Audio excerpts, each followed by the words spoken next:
ॐ सदाशिवसमारम्भां श्रीशङ्कराचार्यमध्यमाम् अस्मदाचार्यपर्यन्तां वन्दे गुरुपरम्परां। ध्येयं सदा परिभवग्नमभीष्टदोहं तीर्थास्पदं शिवविरञ्चिनुतं शरण्यं विद्यार्थिहं प्रणतपालभवाब्धिपोतं वन्दे महापुरुषते चरणारविन्दम्। सच्चिदानन्दरूपाय विश्वोत्पत्त्यादिहेतवे तापत्रयविनाशाय श्रीकृष्णाय वयं नुमः।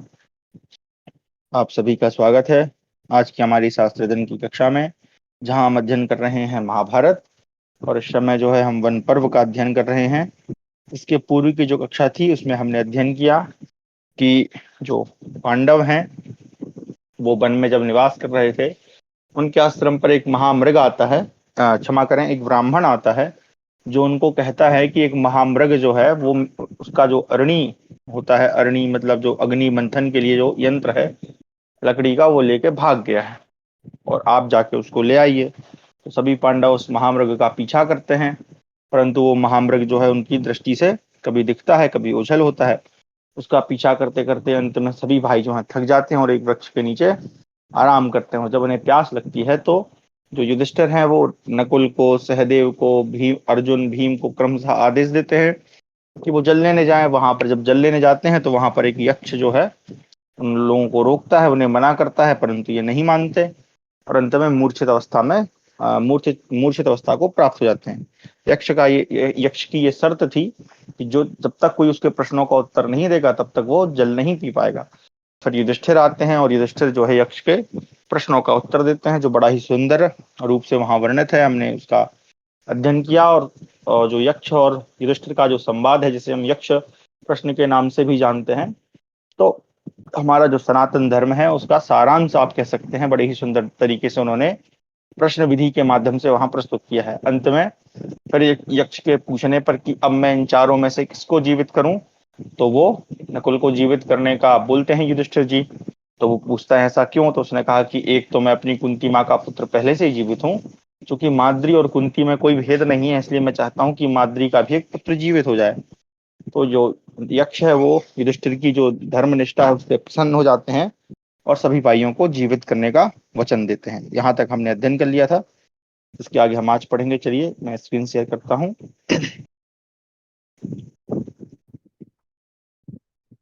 तो हमारा है चतुर्दशाधिक त्रिशतमो यानी 314वां अध्याय। यक्ष का चारों भाइयों को जिलाकर यानी जीवित करके धर्म के रूप में प्रकट हो युधिष्ठिर को वरदान देना। वशंपायनोवाचो तस्ते यक्ष वचनाद वचनात् उदतिष्ठन्त पांडवा चित्तपासे च सर्वेषां क्षणेन व्यपगच्छताम्। युधिष्ठिरोवाच सर्कस्येनेकपादेन तिष्ठन्तम् अपराजितं प्रक्षामि को भवान् देवो न मे यक्षो मतो भवान् पशूनां वा भवानेको रुद्राणाम् अथवा भवान् अथवा मरुतां ज्येष्ठ अथवा मरुतां श्रेष्ठो वज्री वा त्रिशेश्वरः। वैशंपायन जी कहते हैं, राजन, तदनंतर यक्ष के कहते ही सब पांडव उठकर खड़े हो गए और एक क्षण में ही उन सबकी भूख प्यास जाती रही। युधिष्ठिर बोले, सरोवर में एक पैर से खड़े हुए किसी से भी पराजित न होने वाले आपसे मैं पूछता हूँ, आप कौन देव श्रेष्ठ हैं? मुझे तो आप यक्ष नहीं मालूम होते। आप वसुओं में से, रुद्रों में से अथवा मरुदगणों में से कोई एक श्रेष्ठ पुरुष तो नहीं है, अथवा आप स्वयं वज्रधारी देवराज इंद्र ही हैं। मेरे ये भाई तो लाखों वीरों से युद्ध करने वाले हैं, ऐसा तो मैंने कोई योद्धा नहीं देखा जिसने इन सभी को रणभूमि में गिरा दिया हो। अब जीवित होने पर भी इनकी इंद्रियां सुख की नींद सोकर उठे हुए पुरुषों के समान स्वस्थ दिखाई देती हैं। अतः आप हमारे कोई सुहृद है अथवा पिता। यक्ष ने कहा, प्रचंड पराक्रमी भरतश्रेष्ठ तात युधिष्ठिर, मैं तुम्हारा जन्मदाता पिता धर्मराज हूँ। तुम्हें देखने की इच्छा से ही मैं यहाँ आया हूँ, मुझे पहचानो। यश, सत्य, दम, शौच, सरलता, लज्जा, अचंचलता, दान, तप और ब्रह्मचर्य, ये सब मेरे शरीर हैं। अहिंसा, समता, शांति, दया और अमत्सर। डाह, अमत्सर का अर्थ है डाह का, डाह मतलब ईर्षा का न होना।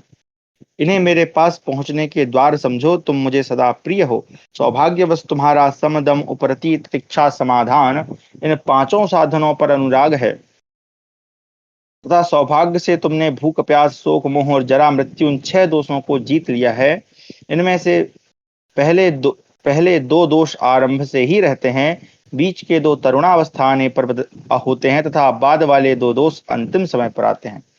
देखिए ये बहुत जो है क्या बोलते हैं, मतलब आप ये समझ सकते हैं कि ये जो यहाँ पे जो ये श्लोक है, ये मतलब हमारे जितने भी दर्शन शास्त्र हैं उसका सारांश है।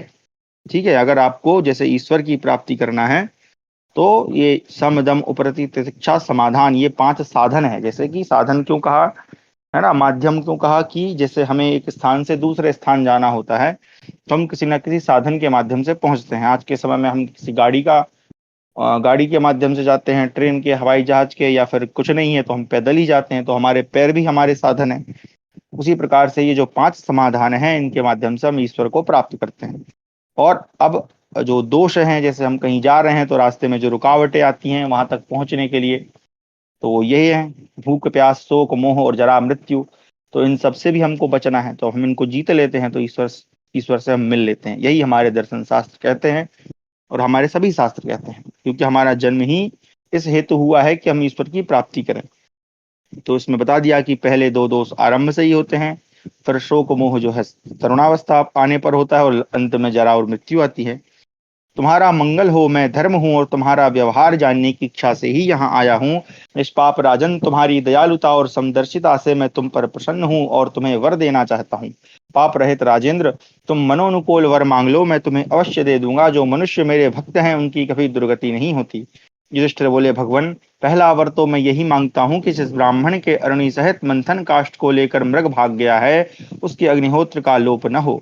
यक्ष ने कहा, कुंती नंदन महाराज युधिष्ठिर, उस ब्राह्मण के अरणि सहित मंथन काष्ठ को तो तुम्हारी परीक्षा के लिए मैं ही मृग रूप से लेकर भागा था। देखिए मैंने बोला था संभवतः ये वही हो सकते हैं।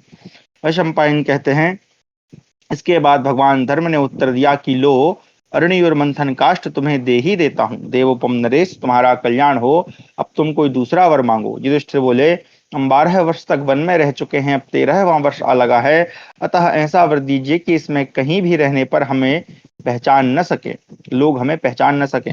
वैशंपायन जी कहते हैं, राजन, यह सुनकर भगवान धर्म ने उत्तर में कहा, मैं तुम्हें यह भी वर देता हूँ। इसके बाद धर्मराज ने पुनः सत्य पराक्रमी युधिष्ठिर को आश्वासन देते हुए कहा, भरत नंदन, यद्यपि तुम इस पृथ्वी पर इसी रूप से विचरोगे तो भी तीनों लोकों में कोई भी तुम्हें नहीं पहचान सकेगा।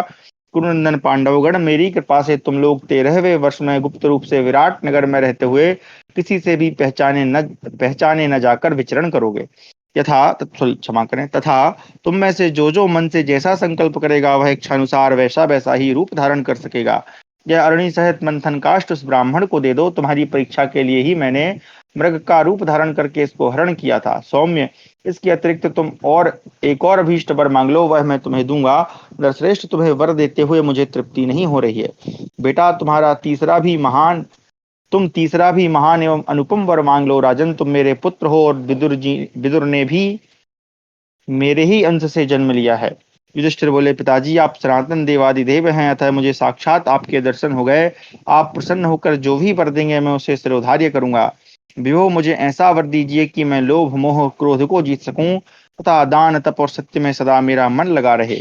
धर्मराज ने कहा, पांडुपुत्र, तुम तो स्वयं धर्म स्वरूप ही हो, अतः इन गुणों से तो स्वभाव से ही संपन्न हो।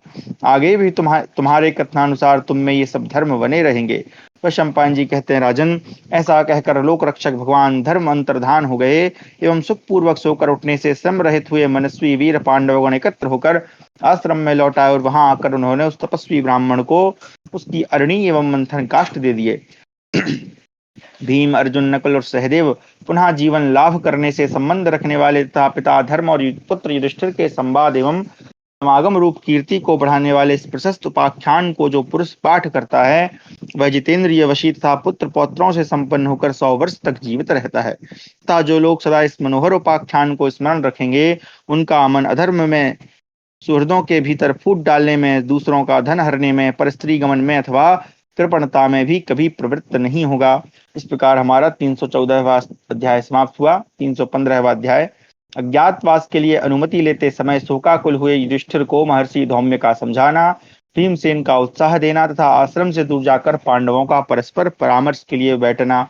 वैशंपायनोवाचो, धर्मेण तेभ्यनुज्ञाता पांडवः सत्यविक्रमा ज्ञातवासं वत्स्यन्तश्छन्नावर्षम् त्रयोदशम उपोपपिष्टा विद्वांसा सहिता संस्तभृता ते तत् ये तद्भक्ता सन्ति स्म वनवासे तपस्विनः तान् अब्रुवन् महात्मानः सिता प्राञ्जलयस्तदा अभ्यनुज्ञापयिष्यन्तस्तद् सॉरी अभ्यनुज्ञापयिष्यन्तो तम निवासम धतव्रता। वैशंपायन जी कहते हैं, जन्मेजय, धर्मराज की अनुमति पाकर सत्य पराक्रमी पांडव 13वें वर्ष में छिपकर अज्ञातवास करने की इच्छा से एकत्र हो विचार विमर्श के लिए आसपास बैठे वे सबके सब उत्तम व्रत का पालन करने वाले और विद्वान थे। वनवास के समय जो तपस्वी ब्राह्मण पांडवों के प्रति स्नेह के कारण उनके साथ रहते थे, उनसे अज्ञातवास हेतु आज्ञा लेने के लिए व्रतधारी महात्मा पांडव हाथ जोड़कर खड़े हो गए और इस प्रकार बोले, मुनिवरों, धृतराष्ट्र के पुत्रों ने जिस प्रकार छल करके हमारा राज्य हर लिया और हम पर बारंबार अत्याचार किया, वह सब तो आप लोगों को विदित ही है। हम लोग कष्टदायक वन में 12 वर्षों तक रह लिए, अब अंतिम 13वां वर्ष हमारे अज्ञातवास का समय है, अतः इस वर्ष हम छिपकर रहना चाहते हैं, इसके लिए आप लोग हमें आज्ञा दें। दुष्टात्मा दुर्योधन, कर्ण और शकुनी हमसे अत्यंत वैर रखते हैं, वे स्वयं तो हमारा पता लगाने को उद्यत हैं ही, उन्होंने गुप्तचर भी लगा रखे हैं, अतः यदि उन्हें हमारे रहने का पता चल जाएगा तो वे हमसे संबंध रखने वाले पुरजनों तथा स्वजनों के साथ भी विषम अर्थात बुरा बर्ताव कर सकते हैं।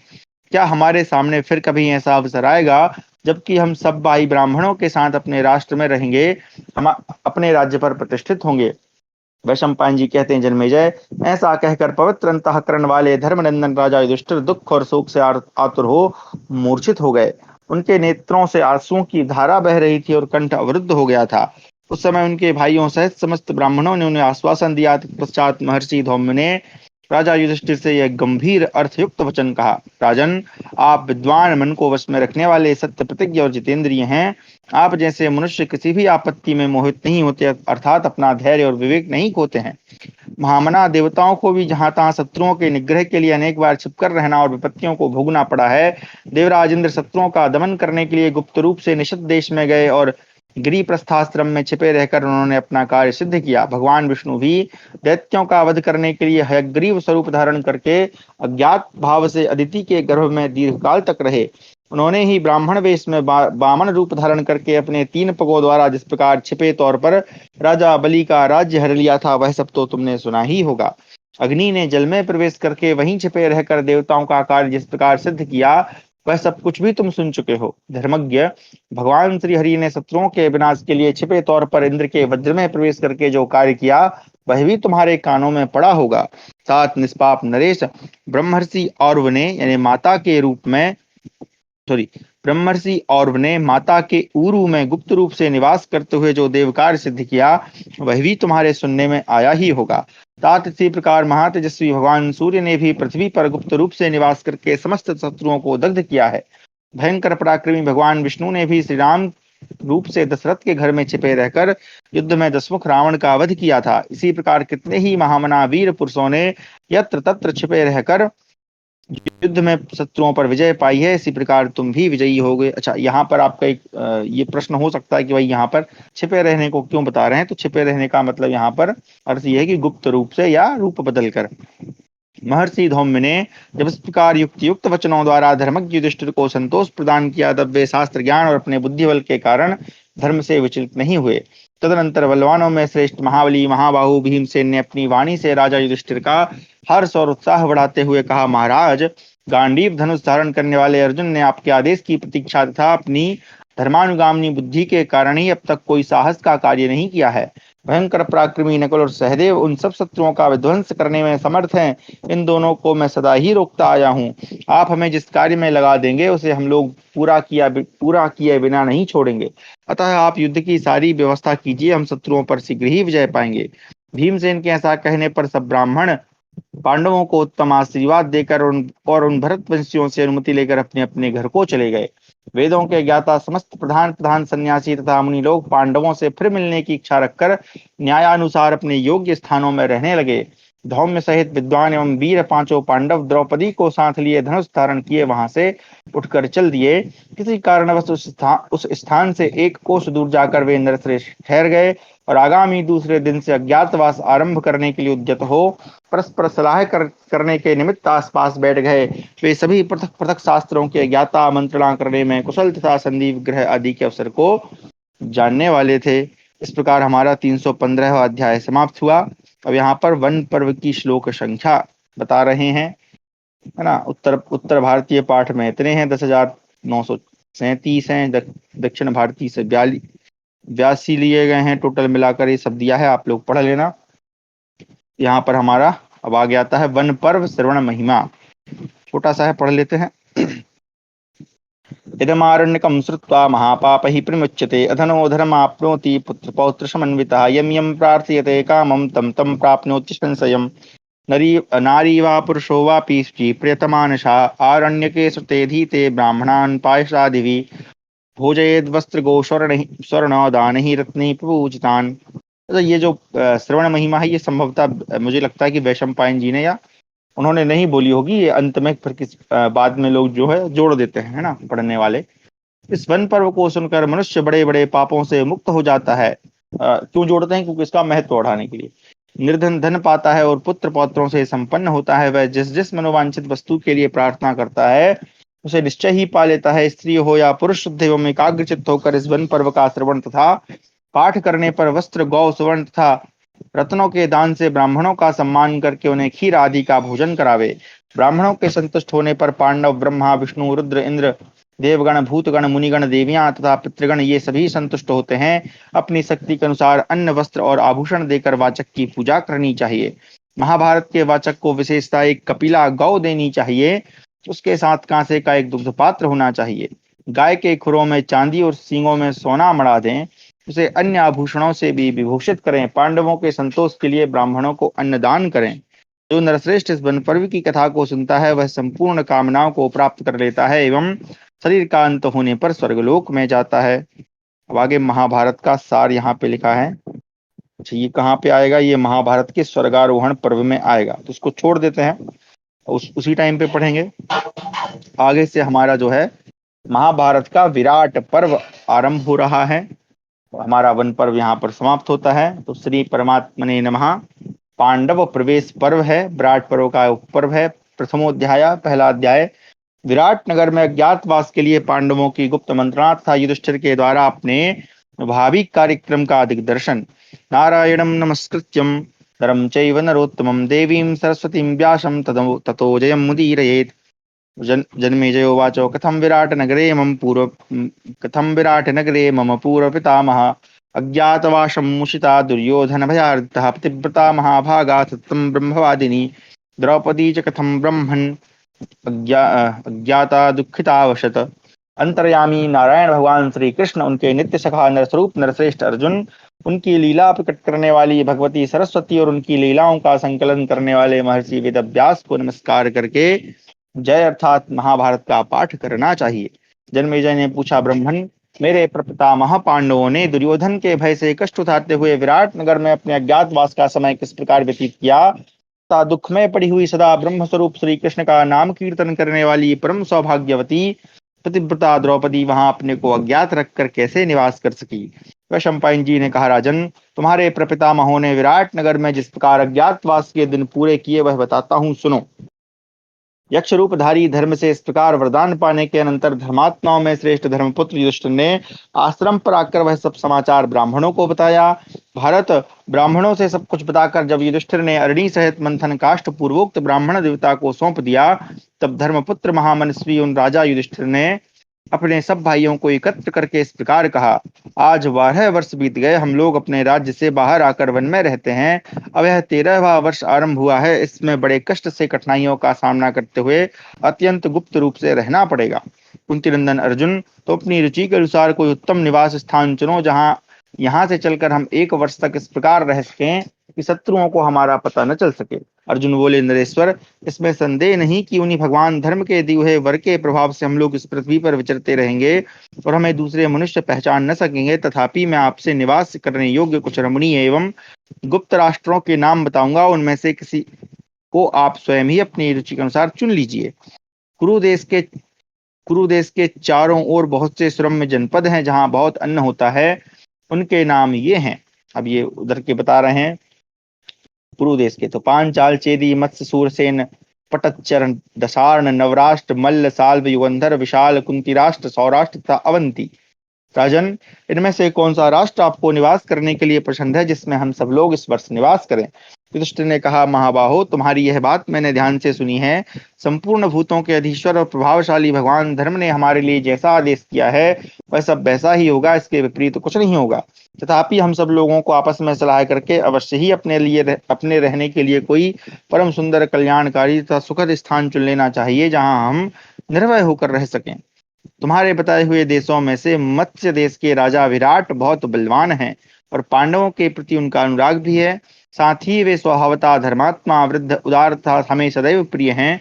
भाई अर्जुन, इसलिए इस वर्ष हम लोग राजा विराट के नगर में रहें और उनका कार्य साधन करते हुए उनके यहाँ विचरण करें।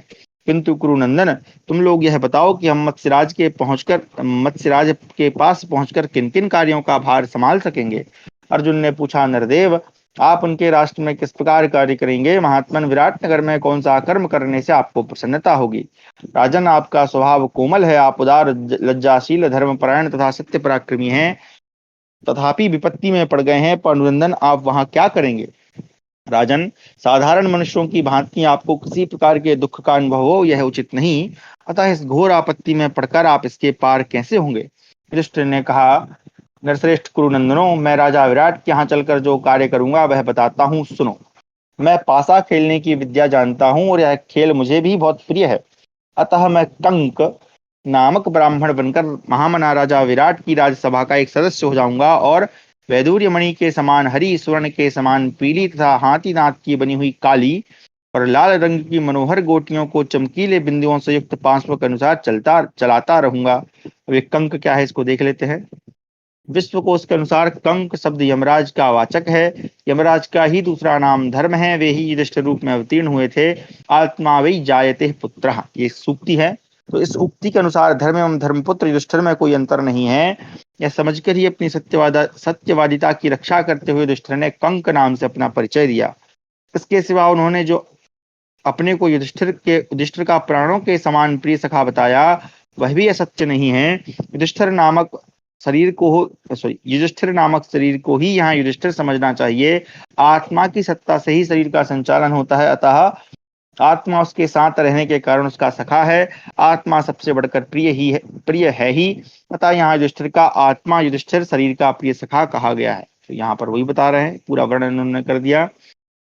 मैं राजा विराट को उनके मंत्रियों तथा बंधु बांधवों सहित पासों के खेल से प्रसन्न करता रहूंगा। इस रूप में मुझे कोई पहचान ना सकेगा। मैं उन मत्स्य नरेश को भली भांति संतुष्ट रखूंगा।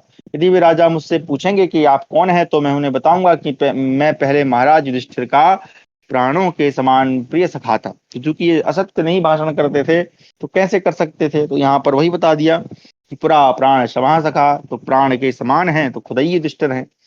इस प्रकार मैं तुम लोगों को बता दिया कि विराट नगर में किस प्रकार रहूंगा। वैशंपायन जी कहते हैं, जन्मेजय, इस प्रकार अज्ञातवास में अपने द्वारा किए जाने वाले कार्य को बतलाकर युधिष्ठिर भीमसेन से बोले। युधिष्ठिर ने पूछा, भीमसेन, तुम मत्स्य देश में किस प्रकार कोई कार्य कर सकोगे? तुमने गंधमादन पर्वत पर क्रोध से सदा आंखें लाल किए रहने वाले क्रोधवश नामक यक्षों को और महापराक्रमी राक्षसों का वध करके पांचाल राजकुमारी द्रौपदी को बहुत से कमल ला कर दिए थे। शत्रुहंता भीम, ब्राह्मण परिवार की रक्षा के लिए तुमने भयानक आकृति वाले नरभक्षी राक्षस राज वक को भी मार डाला था। उस प्रकार एक चक्रा नगरी को भय रहित एवं कल्याण युक्त बनाया था।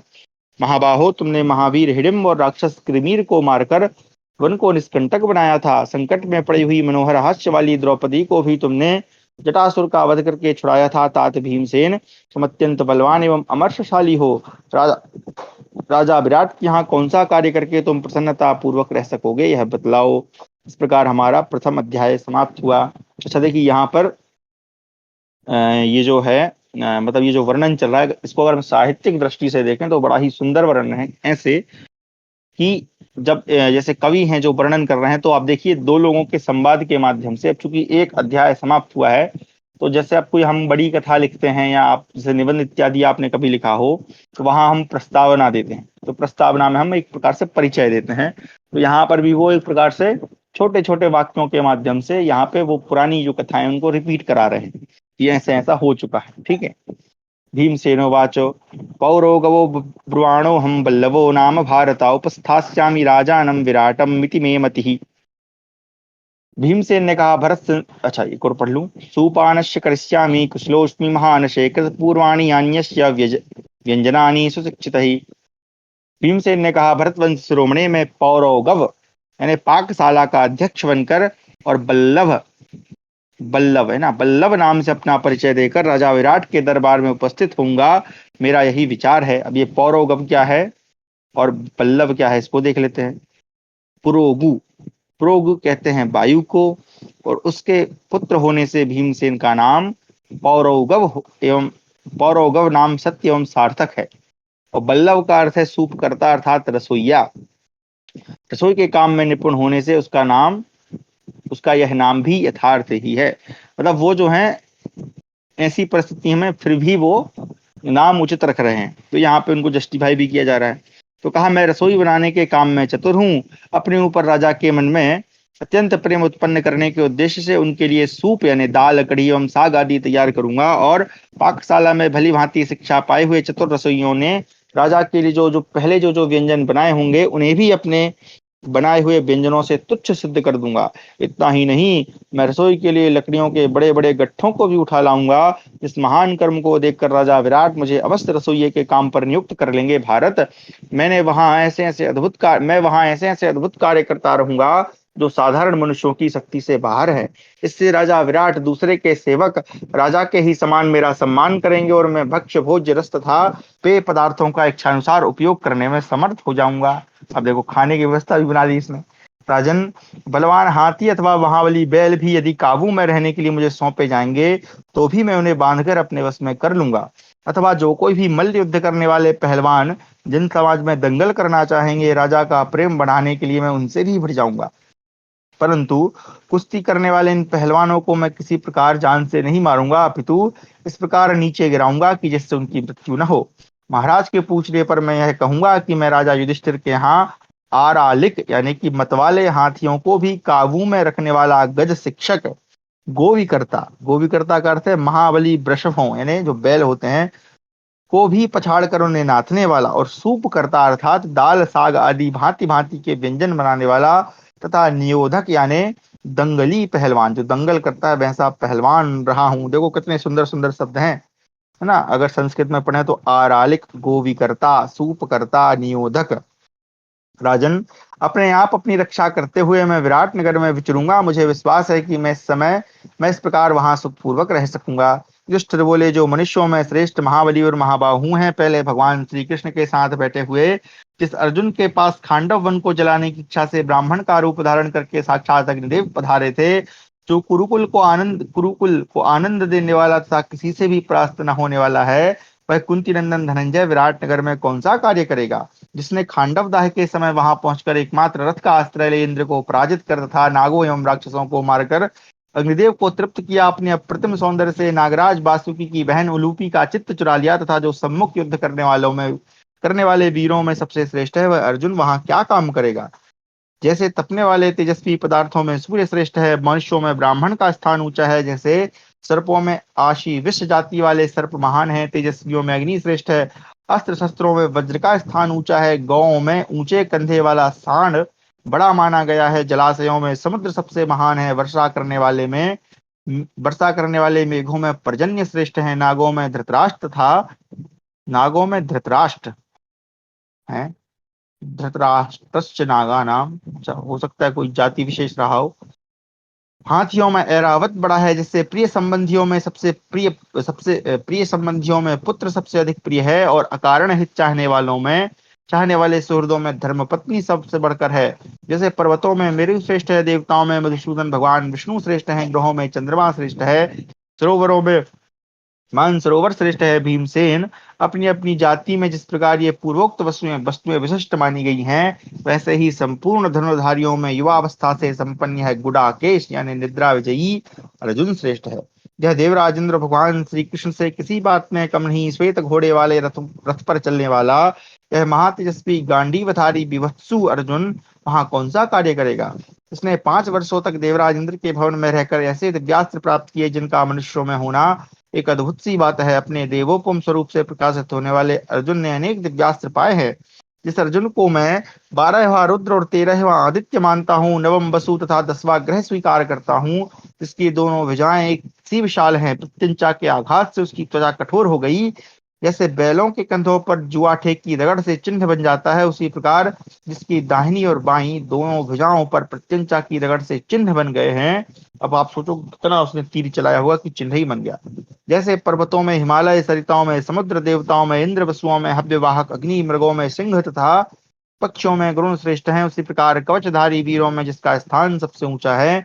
अर्जुन विराट नगर में जाकर क्या काम करेगा। अब आप देखें कितना मतलब हमारी जो शैली है ग्रंथों की जो शैली है कितनी सुंदर है कि पूरा बात भी चल रहा है, एक प्रकार से प्रश्न भी कर रहे हैं, प्रशंसा भी कर रहे हैं, और जितना भी अभी तक हमने अध्ययन किया है उसको एक बार फिर से रिवीजन में लेके आ रहे हैं। तो जैसे हर एक क्लास के बाद है ना, हर एक जैसे मंथली टेस्ट अगर होना है तो फिर एक रिवीजन होता है, वैसे ही यहाँ पर जितना एक अध्याय समाप्त हुआ इतना बड़ा, अब उसका फिर से रिवीजन करा रहे हैं वेद व्यास जी।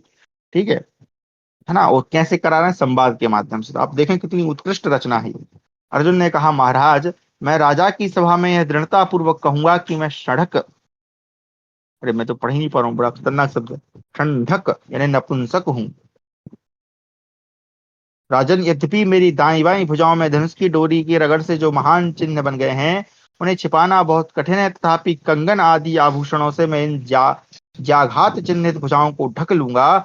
मैं दोनों कानों में अग्नि के समान कांतिमान कुंडल पहनकर हाथों में शंख की चूड़ियां धारण कर लूंगा। इस प्रकार तीसरी प्रकृति यानी नपुंसक भाव को अपनाकर सिर पर चोटी गूंथ लूंगा और अपने को बृहन नाम से घोषित करूंगा। बृहन बृहन्नला ऐसे पढ़ना चाहिए। चलो एक बार इसका देख लेते हैं कि इसका अर्थ क्या है। तो अब देख लेते हैं। तो इस प्रसंग में अर्जुन ने अपने को षंडक और बृहन्नला कहा है। षंडक का अर्थ है नपुंसक। अर्जुन इस समय उर्वशी के हिसाब से नपुंसक हो गए थे। बृहन्नला का मूल शब्द बृहन्नल है। विद्वानों ने रा और ला को एक समान माना है, अतः बृहन्नल का अर्थ बृहन्नर अर्थात श्रेष्ठ मानव या महान मानव है। भगवान नारायण के सखा होने के कारण अर्जुन नरश्रेष्ठ हैं ही। चलिए भैया, ये भी मतलब वो जस्टिफाई एक प्रकार से करते जा रहे हैं, जो भी टिप्पणी करता है या जो भाष्य करने वाले होंगे वो उसको भी सार्थक कर रहे हैं। तो मुझे नहीं लगता कि उस समय पैसा रहा होगा, लेकिन अभी मिल रहा है तो देखते हैं। स्त्री भाव से अपने स्वरूप को छिपाकर बारंबार पूर्ववर्ती राजाओं के चरित्रों का गान करके महाराज विराट तथा अंतःपुर की अन्य स्त्रियों का मनोरंजन करूंगा। राजन, मैं विराट नगर की स्त्रियों को गीत गाने, विचित्र ढंग से नृत्य करने तथा भांति भांति के बाजे बजाने की शिक्षा दूंगा। कुंती नंदन, प्रजाजनों के उत्तम आचार विचार और उनके किए हुए अनेक प्रकार के सत्कर्मों का वर्णन करता हुआ मैं मायामय नपुंसक वेश से बुद्धि द्वारा अपने यथार्थ स्वरूप को छिपाए रखूंगा। पांडुनंदन, यदि राजा विराट ने मेरा परिचय पूछा तो मैं कह दूंगा कि मैं महाराज युधिष्ठिर के घर में महारानी द्रौपदी की परिचारिका रह चुकी हूँ। परिचारिका यानी सेविका होता है। राजेंद्र, अब इसको इकट्ठा बाद में पढ़ लेंगे। राजेंद्र, इस प्रकार कृत्रिम वेशभूषा से राख में छिपी हुई अग्नि के समान अपने को छिपाकर मैं विराट विराट के महल में सुखपूर्वक निवास करूंगा। इस प्रकार हमारा दूसरा अध्याय समाप्त हुआ। उसका कहाँ दिखाया रेफरेंस एक बार देख लेते हैं। तो परिचारिका का बताना है। परिचारिका का एक अर्थ है सेविका और दूसरा अर्थ है सब ओर विचरण करने वाली। इस प्रकार अर्जुन ने गूढ़ अभिप्राय युक्त परिचारिका शब्द द्वारा अपने को द्रौपदी का पति सूचित किया है। ठीक है, अब यहाँ पे वो एक जो कौन सा अलंकार है, अरे देखिए श्लेष है ना, श्लेष अलंकार यहाँ पे वो हो रहा है। एक ही शब्द में दो अर्थ छिपे हुए। आगे तीसरा अध्याय।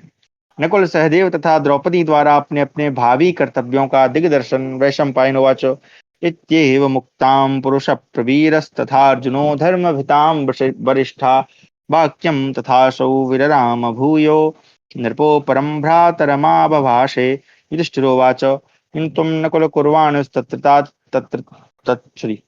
तत्र तातचरिष्यति कर्मत्वं समासक्ष्व राज्ये तस्य महीपते सुकुमारश्च शूरश्च दर्शनीयः सुकोचिता अश्वबन्धो भविष्यामि विराट नृपतेरहं सर्वथा ज्ञान संपन्ना कुशलः परिरक्षणे। वैशंपायन जी कहते जन्मेजय, धर्मात्माओं में श्रेष्ठता पुरुषों में महान वीर अर्जुन इस प्रकार कहकर चुप हो गए। तब राजा युधिष्ठिर पुनः अपने दूसरे भाइयों से बोले। युधिष्ठिर ने पूछा, नकुल तुम राजा विराट के राज्य में कौन सा कार्य करते हुए निवास करोगे, वह कार्य बताओ। तात, तुम शूरवीर होने के साथ ही अत्यंत सुकुमार परम दर्शनीय और सर्वथा सुख भोगने के योग्य ही हो। नकुल बोले, राजन, मैं राजा विराट के यहाँ अश्वबंध यानी घोड़ों को वश में करने वाला सवार होकर रहूंगा। मैं अश्व विज्ञान से संपन्न और घोड़ों की रक्षा के कार्य में कुशल हूँ। मैं राजसभा में ग्रंथिक नाम से अपना परिचय दूंगा। घोड़ों की देखभाल का काम मुझे अत्यंत प्रिय है। उन्हें भांति भांति की चालें सिखाने और उनकी चिकित्सा करने में भी मैं निपुण हूँ। गुरुराज, आपकी ही भांति मुझे भी घोड़े सदैव प्रिय रहे हैं। चलो एक बार इसका भी देख लेते हैं। तो नकुल ने अपना नाम ग्रंथिक बताया और अपने को अश्वों का अधिकारी कहा। ग्रंथिक का अर्थ है आयुर्वेद तथा अध्वर्यु विद्या संबंधी ग्रंथों को जानने वाला। श्रुति में अश्विनी कुमारों को देवताओं का वैद्य तथा अध्वर्यु कहा गया है।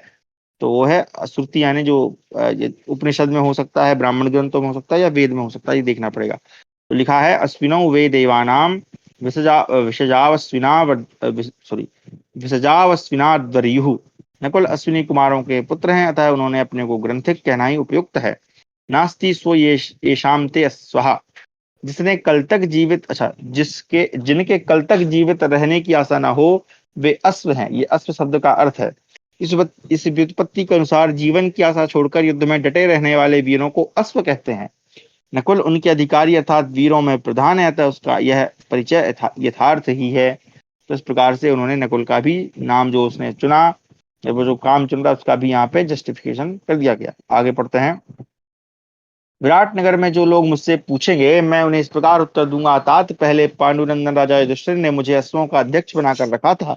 वहीं पते मैं जिस प्रकार वहां विहार करूंगा वह सब मैंने आपको बता दिया। राजा विराट के नगर में अपने को छिपाए रखकर ही मैं सर्वत्र विचरूंगा। युधिष्ठिर ने सहदेव से पूछा, भैया सहदेव, तुम राजा विराट के समीप कैसे जाओगे? उनके यहाँ क्या काम करते हुए गुप्त रूप से निवास करोगे? सहदेव ने कहा, महाराज, मैं राजा विराट के यहाँ गौओं की गिनती जांच पड़ताल करने वाला गौशाला अध्यक्ष होकर रहूंगा। मैं गौओं को नियंत्रण रखने में और दोहने का काम अच्छी तरह जानता हूँ। उन्हें गिनने और उनकी परख पहचान करने के काम में भी कुशल हूँ। मैं वहां तंतिपाल नाम से प्रसिद्ध होऊंगा। इसी नाम से वे सब मुझे जानेंगे। मैं बड़ी चतुराई से अपने को छिपाए रखकर वहां सबोर विचरूंगा, अतः मेरे विषय में आपकी मानसिक चिंता दूर हो जानी चाहिए। राजन, मेरे द्वारा रक्षित होकर राजा विराट के पशु तथा गौएं निरोग संख्या में अधिक हृष्ट पुष्ट अधिक दूध देने वाली, बहुत संतानों वाली, सत्वयुक्त, अच्छी तरह संभाल होने से रोग रूप पाप से रहित, चोरों के भय से मुक्त तथा सदा व्याधि एवं बाघ आदि के भय से रक्षित होंगी। महाराज, वे उद्वेग रहित, सुखी और निरामय तो होंगी ही। भूपाल, पहले आपने मुझे सदा गौओं की देखभाल के कार्य में नियुक्त किया है। इस कार्य में मैं कितना दक्ष हूँ यह सब तो आपको विदित ही है। महीपते, गौओं के जो लक्षण और चरित्र मंगल कारक होते हैं वे सब मुझे भली भांति मालूम है। उनके विषय में और भी बहुत सी बातें मैं जानता हूँ। राजन, इसके सिवा मैं ऐसे प्रशंसनीय लक्षणों वाले साणों को भी जानता हूँ जिनके मूत्र को सूंघ लेने मात्र से वंध्या स्त्री भी गर्भवती हो सकती है। अब यहाँ पे ये मत समझ लेना कैसा हो जाता है, ये अतिशयोक्ति में कहा गया है कि ऐशा मूत्रम उपाघ्राय अपि वंध्या प्रसूयते, कि मतलब इतने उनका जो वीर है वो इतना बलशाली होता है कि अगर जैसे कि अपन जैसे लाक्षणिक एक कहते हैं ना, उस अर्थ में कहा गया है ना। इस प्रकार मैं गौओं की सेवा करूंगा। इस कार्य में मुझसे सदा प्रेम रहा है। इस कार्य में मुझे सदा से प्रेम रहा है, वहां मुझे कोई पहचान नहीं सकेगा। मैं अपने कार्य से राजा विराट को संतुष्ट कर लूंगा। अब इसका देख लेते हैं क्या वर्णन है। सबका पढ़ रहे हैं तो उनका भी पढ़ ही लेते हैं। तस्य वाग क्षमा करें, तस्य वांग तंत्र नामानी दामानी। इस श्रुति के अनुसार तंती शब्द वाणी का वाचक है। ये मुझे लगता है निरुक्त में से लिया गया होगा या कहीं और से। तंतिपाल कहकर सहदेव ने गूढ़ रूप से युधिष्ठिर को यह बताया कि मैं आपकी प्रत्येक आज्ञा का पालन करूंगा। साधारण लोगों की दृष्टि में तंतिपाल का अर्थ है बैलों को बांधने की रस्सी को सुरक्षित रखने वाला। अतः सहदेव ने भी अपना परिचय यथार्थ ही दिया। ठीक है, तो इसके दो अर्थ बता दिए गए हैं। अरे भैया खुल जाओ प्लीज। चलो, युधिष्ठिर बोले, यह द्रुपद कुमारी कृष्णा हम लोगों की प्यारी भार्या है। इसका गौरव हमारे लिए प्राणों से भी बढ़कर है। यह माता पृथ्वी की भांति पालन करने योग्य तथा बड़ी बहन धेनु के समान आदरणीय है। यह तो दूसरी स्त्रियों की भांति कोई कामकाज भी नहीं जानती, फिर वहां किस कर्म का आश्रय लेकर निवास करेगी? इसका शरीर अत्यंत कुमार है, इसकी अवस्था नई है। यह यशस्विनी राजकुमारी परम सौभाग्यवती तथा पतिव्रता है। भला यह विराट नगर में किस प्रकार रहेगी? इस भामिनी ने जब से जन्म लिया है तब से अब तक माला, सुगंधित पदार्थ, भांति भांति के गहने तथा अनेक प्रकार के वस्त्रों को ही जाना है, इसने कभी कष्ट का अनुभव नहीं किया। द्रौपदी ने कहा, भारत, इस जगत में बहुत सी ऐसी स्त्रियां हैं जिनका दूसरों के घरों में पालन होता है। जो शिल्प कर्मों द्वारा जीवन निर्वाह करती हैं, वे अपने सदाचार से स्वतः सुरक्षित होती हैं। ऐसी स्त्रियों को सैरंध्री कहते हैं। लोगों को अच्छी तरह मालूम है कि सैरंध्री की भांति दूसरी स्त्रियां बाहर की यात्रा नहीं करती, अतः सैरंध्री के वेश में मुझे कोई पहचान नहीं सकेगा। इसलिए मैं सैरंध्री कहकर अपना परिचय दूंगी। बालों को संवारने और वेणी रचना आदि के कार्यों में मैं बहुत निपुण हूँ। यदि राजा मुझसे पूछेंगे तो कह दूंगी कि मैं महाराज युधिष्ठिर के महल में महारानी द्रौपदी की परिचारिका बनकर रही हूँ।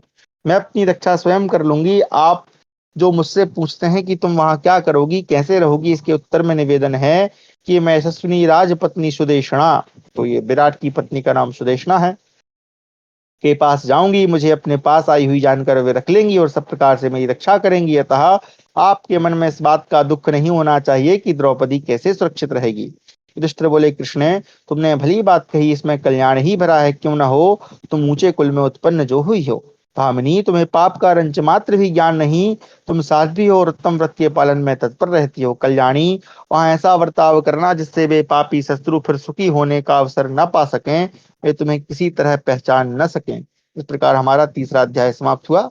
चौथा अध्याय, धौम्य का पांडवों को राजा के यहाँ रहने का ढंग बताना और सबका अपने अपने अभीष्ट स्थानों को जाना। युधिष्ठिरोवाचो, कर्माण्युक्तानि युष्माभिः यानि यानि कृष्यतो मम चापि यथा बुद्धि रुचिता विधि निश्चयात् पुरोहितोऽयमस्माकम् अग्निहोत्राणि रक्षतु सूदपौरोगभिः सार्धम् द्रुपदस्य निवेशने इंद्रसेनामुखास्य में रथानादाय केवलान् यान्तु द्वारवतीं शीघ्रम इति मे वर्तते मतिः। युधिष्ठिर बोले, विराट के यहाँ रहकर तुम्हें जो जो कार्य करने हैं वे सब तुमने बताए। मैं मुझे भी अपनी बुद्धि के अनुसार जो कार्य उचित प्रतीत हुआ वह कह चुका। जान पड़ता है विधाता का यही निश्चय है। अब मेरी सलाह यह है कि वे ये पुरोहित धौम्य जी रसोइयों तथा पाकशाला अध्यक्ष के साथ राजा द्रुपद के घर में जाकर रहें और वहां हमारे अग्निहोत्र की अग्नियों की रक्षा करें तथा ये इंद्रसेन आदि सेवकगण केवल रथों को लेकर शीघ्र ही यहाँ से द्वारका को चले जाएं। अच्छा, जो अब उनके समय जो उनके साथ जो रसोई और पाकशाला अध्यक्ष थे और ये जो द्रौपदी की सेवा करने वाली स्त्रियां हैं, वे सब रसोइयों और पाकशाला अध्यक्ष के साथ पांचाल देश को ही चली जाएं। वहां सब लोग यही कहें, हमें पांडवों का कुछ भी पता नहीं, वे सब द्वैतवंश ही हमें छोड़कर न जाने कहाँ चले गए। वैशंपायन जी कहते हैं, जन्मेजय, इस प्रकार आपस में एक दूसरे की सलाह लेकर और अपने अपने पृथक पृथक कर्म बतलाकर पांडवों ने पुरोहित धौम्य की सम्मति ली। तब पुरोहित धौम्य ने उन्हें इस प्रकार सलाह दी। धौम्य जी बोले, पांडवों, ब्राह्मणों, सुहृदों, सवारी तथा युद्ध यात्रा, आयुध अथवा युद्ध तथा अग्नियों के प्रति जो शास्त्र विहित कर्तव्य है उन्हें तुम अच्छी तरह जानते हो और तदनुकूल तुमने जो व्यवस्था की है वह सब ठीक है। भारत, अब मैं तुमसे यह कहना चाहता हूं कि तुम और अर्जुन सावधान रहकर सदा द्रौपदी की रक्षा करना। लोक व्यवहार की सभी बातें तथा साधारण लोगों के व्यवहार तुम सब लोगों को विदित है। विदित होने पर भी हितैषी सुहृदों का कर्तव्य है कि वे स्नेहवश हित की बात बतावें। यही सनातन धर्म है, इसी से काम एवं अर्थ की प्राप्ति होती है। इसलिए मैं भी जो युक्त युक्त बातें बताऊंगा उन्हें यहाँ ध्यान देकर सुनो। राजपुत्रों, मैं यह बता रहा हूँ कि राजा के घर में रहकर कैसा बर्ताव करना चाहिए, उसके अनुसार राजकुल में रहते हुए भी तुम लोग वहां के सब दोषों से पार पा जाओगे। पुरुनंदन, विवेकी पुरुष के लिए भी राजमहल में निवास करना अत्यंत कठिन है। वहां तुम्हारा अपमान हो या सम्मान, सब कुछ सहकर 1 वर्ष तक अज्ञात भाव से रहना चाहिए। तदनंतर 14वें वर्ष में तुम लोग अपनी इच्छा के अनुसार सुखपूर्वक विचरण कर सकोगे। राजा से मिलना हो तो पहले द्वारपाल से मिलकर राजा को सूचना देनी चाहिए और मिलने के लिए उनकी आज्ञा मंगा लेनी चाहिए। इन राजाओं पर पूर्ण विश्वास कभी न करें। अपने लिए वही आसन पसंद करें जिस पर कोई दूसरा बैठने वाला न हो। मैं राजा का प्रिय व्यक्ति हूँ, यो मानकर कभी राजा की सवारी पलंग पादुका हाथी एवं रथ पर नहीं चढ़ आदि पर नहीं चढ़ता है, वही राजा के घर में कुशल पूर्वक रह सकता है। जिन जिन स्थानों पर बैठने से दुराचारी मनुष्य संदेह करते हो, वहां वहां जो कभी नहीं बैठता वही राजभवन में रह सकता है। बिना पूछे राजा को कभी कर्तव्य का उपदेश न दें। मौन भाव से ही उसकी सेवा करें और उपयुक्त अवसर पर राजा की प्रशंसा भी करें। झूठ बोलने वाले मनुष्यों के प्रति राजा लोग दोष दृष्टि कर लेते हैं, इसी प्रकार वे मिथ्यावादी मंत्री का भी अपमान करते हैं। बुद्धिमान पुरुष को चाहिए कि वह राजाओं की रानियों से मेलजोल न करे और जो रनिवास में आते जाते हों, राजा जिनसे द्वेष रखते हों तथा जो लोग राजा का अहित चाहने वाले हों, उनसे भी मैत्री स्थापित न करे। छोटे से छोटे कार्य भी राजा को जनाकर ही करें। राज दरबार में ऐसा आचरण करने वाले मनुष्यों को कभी हानि नहीं उठानी पड़ती। बैठने के लिए अपने को ऊंचा आसन प्राप्त होता हो तो भी जब तक राजा न पूछे अर्थात बैठने का आदेश न दे, तब तक राज दरबार की मर्यादा का ख्याल रखकर अपने को जन्मान दिशा माने, यानी कि मैं मुझे वो आसन दिखाई नहीं दे रहा है, मानो उस आसन को वह देखता ही ना हो, इस भाव से खड़ा रहकर राजा आज्ञा की प्रतीक्षा करता रहे। क्योंकि शत्रु विजयी राजा लोग मर्यादा का उल्लंघन करने वाले अपने पुत्र, नाती, पोते और भाई का भी आदर नहीं करते हैं। मतलब फिर तुम लोगों की तो बात ही क्या है। इस जगत में राजा को अग्नि के समान दाहक मानकर उसके अत्यंत निकट न रहें और देवता के समान निग्रह तथा अनुग्रह में समर्थ जानकर कभी उसकी अवहेलना न करें। इस प्रकार यत्न पूर्वक उसकी परिचर्या में संलग्न रहें। इसमें संदेह नहीं कि जो मिथ्या एवं कपटपूर्ण उपचार के द्वारा राजा की सेवा करता है, वह एक दिन अवश्य उसके हाथ से मारा जाता है। राजा जिस जिस कार्य के लिए आज्ञा दे उसी का पालन करें। लापरवाही, घमंड और क्रोध को सर्वथा त्याग दें। कर्तव्य और अकर्तव्य के निर्णय के सभी अवसरों पर हितकारक और प्रिय वचन कहें। यदि दोनों संभव न हो तो प्रिय वचन का त्याग करके जो हितकारक हो वो वही बात कहें। हित विरोधी प्रिय वचन कभी न कहें। सभी विषयों तथा सब बातों में राजा के अनुकूल रहें। कथा वार्ता में भी राजा के सामने ऐसी बातों की बार बार चर्चा न करें जो उसे अप्रिय एवं अहितकर प्रतीत होती हो। विद्वान पुरुष, मैं राजा का प्रिय व्यक्ति नहीं हूँ, ऐसा मानता हुआ सदा सावधान रहकर उनकी सेवा करे। राजा के लिए जो हितकर और प्रिय हो वही कार्य करें। जो चीज राजा को पसंद न हो उसका कदापि सेवन न करें। उसके शत्रुओं से बातचीत न करें और उसके स्थान से और अपने स्थान से कभी विचलित न हो। ऐसा बर्ताव करने वाला मनुष्य ही राजा के यहाँ सकुशल रह सकता है। विद्वान पुरुष को चाहिए कि वह राजा के दाहिने या बाएं भाग में बैठे, क्योंकि राजा के पीछे अस्त्र शस्त्रधारी अंगरक्षक सैनिकों का स्थान होता है। राजा के सामने किसी के लिए भी ऊंचा आसन लगाना सर्वथा निषिद्ध है। उसकी आंखों के सामने यदि कोई पुरस्कार वितरण या वेतन दान आदि का कार्य हो रहा हो तो उसमें बिना बुलाए स्वयं पहले लेने की चेष्टा नहीं करना चाहिए, क्योंकि ऐसी ठिठाई तो दरिद्रों को भी बहुत अप्रिय जान पड़ती है। फिर राजाओं की तो बात ही क्या है। राजाओं की किसी झूठी बात को दूसरे मनुष्यों के सामने प्रकाशित न करें, क्योंकि झूठ बोलने वाले मनुष्यों से राजा लोग द्वेष मान लेते हैं। इसी तरह जो लोग अपने को पंडित मानते हैं उनका भी राजा तिरस्कार करते हैं। मैं सूरवीर हूं अथवा बड़ा बुद्धिमान हूं, ऐसा घमंड न करें। जो सदा राजा को प्रिय लगने वाले कार्य ही करता है वही उसका प्रेम पात्र तथा ऐश्वर्य भोग से संपन्न होता है। राजा से दुर्लभ ऐश्वर्य तथा प्रिय भोग प्राप्त होने पर मनुष्य सदा सावधान होकर उसके प्रिय एवं हितकर कार्यों में संलग्न रहे। जिसका क्रोध बड़ा भारी संकट उपस्थित कर देता है और जिसकी प्रसन्नता महान फल यानी ऐश्वर्य भोग देने वाली, उस राजा का कौन बुद्धिमान पुरुष मन से भी अनिष्ट साधन करना चाहेगा। राजा के समक्ष अपने दोनों हाथ, होंठ और घुटनों को व्यर्थ न हिलावें, बकवाद न करें, सदा सनही सनही बोलें, धीरे से थूकें और दूसरों को पता न चले, इस प्रकार अधो वायु छोड़ें। किसी दूसरे व्यक्ति के संबंध में कोई हास्यजनक वस्तु दिखाई दे तो अधिक हर्ष न प्रकट करें तथा पागलों की तरह अट्टहास न करें तथा अत्यंत धैर्य के कारण जड़वत निश्चेष्ट होकर भी न रहें। इससे वह गौरव सम्मान को प्राप्त होता है। मन में प्रसन्नता होने पर मुख से मृदुल मंद मुस्कान का ही प्रदर्शन करें। जो अभीष्ट वस्तु की प्राप्ति होने पर अधिक हर्षित नहीं होता तथा अपमानित होने पर अधिक व्यथा का अनुभव नहीं करता और सदा मोहशून्य होकर विवेक से काम लेता है, वही राजा के यहाँ सुखपूर्वक रह सकता है। जो बुद्धिमान सचिव सदा राजा एवं राजकुमार की प्रशंसा करता रहता है, वही राजा के यहाँ उसका प्रीति पात्र होकर दीर्घ काल तक टिक सकता है। यदि कोई मंत्री पहले राजा का कृपा पात्र रहा हो और पीछे अकारण उसे दंड भोगना पड़ा हो, उस दशा में भी जो राजा की निंदा नहीं करता वह पुनः अपने पूर्व वैभव को प्राप्त कर लेता है। जो बुद्धिमान राजा के आश्रित रहकर जीवन निर्वाह अथवा उसके राज्य में निवास करता है, उसे राजा के सामने अथवा पीठ पीछे भी उसके गुणों की ही चर्चा करनी चाहिए। जो मंत्री राजा को बलपूर्वक अपने अधीन करना चाहता है वह अधिक समय तक अपने पद पर नहीं टिक सकता। इतना ही नहीं, उसके प्राणों पर भी संकट आ जाता है। अपनी भलाई अथवा लाभ देखकर दूसरों को सदा राजा के साथ न मिलावें, न बातचीत करावें। उपयुक्त स्थान और अवसर देखकर सदा राजा की विशेषता प्रकट करें। जो उत्साह संपन्न, बुद्धि बल से युक्त, सूरवीर, सत्यवादी, कोमल स्वभाव और जितेंद्रिय होकर सदा छाया की भांति राजा का अनुसरण करता है, वही राज दरबार में टिक सकता है। अब दूसरे को किसी कार्य के लिए भेजा जा रहा हो, उस समय जो स्वयं ही उठकर आगे जाए और पूछे मेरे लिए क्या आज्ञा है, वही राजभवन में निवास कर सकता है। जो राजा के द्वारा आंतरिक यानी धन एवं स्त्री आदि की रक्षा और बाह्य यानी शत्रु विजय आदि कार्यों के लिए आदेश मिलने पर कभी शंकित या भयभीत नहीं होता, वही राजा के यहाँ रह सकता है। जो घर बार छोड़कर प्रदेश में पड़ा रहने पर भी प्रियजन एवं अभीष्ट भोगों का स्मरण नहीं करता और कष्ट सहकर सुख पाने की इच्छा रखता है, वही राज दरबार में टिक सकता है।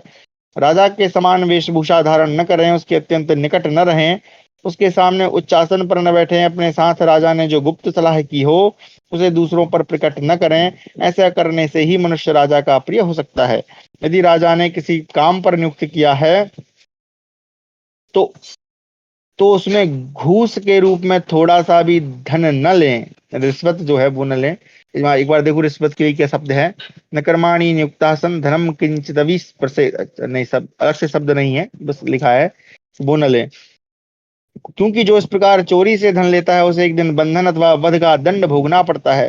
राजा प्रसन्न होकर सवारी वस्त्र आभूषण अथवा जो कोई भी वस्तु ने उसी को सदा धारण करें या उपयोग में लावे, ऐसा करने से वह राजा का अधिक प्रिय होता है। तात युधिष्ठिर एवं पांडवों, इस प्रकार प्रयत्न पूर्वक अपने मन को वश में रखकर पूर्वोक्त रीति से उत्तम बर्ताव करते हुए 13वें वर्ष को व्यतीत करो और इसी रूप में रहकर ऐश्वर्य पाने की इच्छा करो। तदनंतर अपने राज्य में आकर इच्छानुसार व्यवहार करना।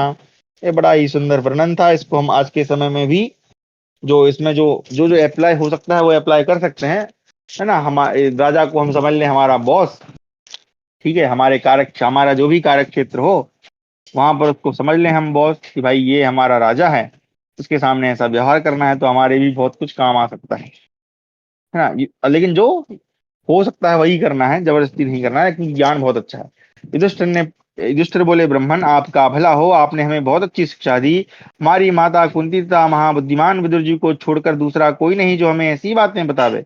अब हम इस दुख सागर से पार होने, यहाँ से प्रस्थान करने और विजय पाने के लिए जो कर्तव्य आवश्यक हो उसे आप पूर्ण करें।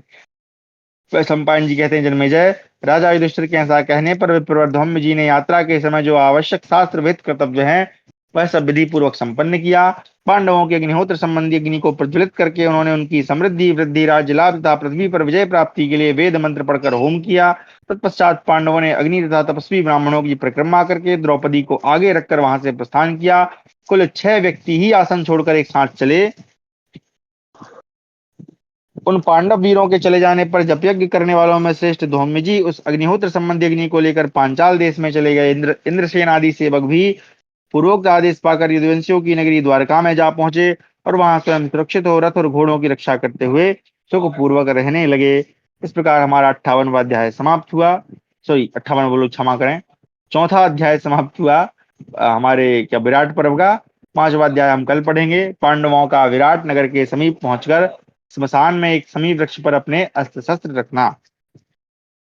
तो आज की जो कक्षा थी इसमें हमने अध्ययन किया कि जो यक्ष था वो अपना जो सत्य स्वरूप है उसमें दर्शन देते हैं पुनः, और धर्मराज के रूप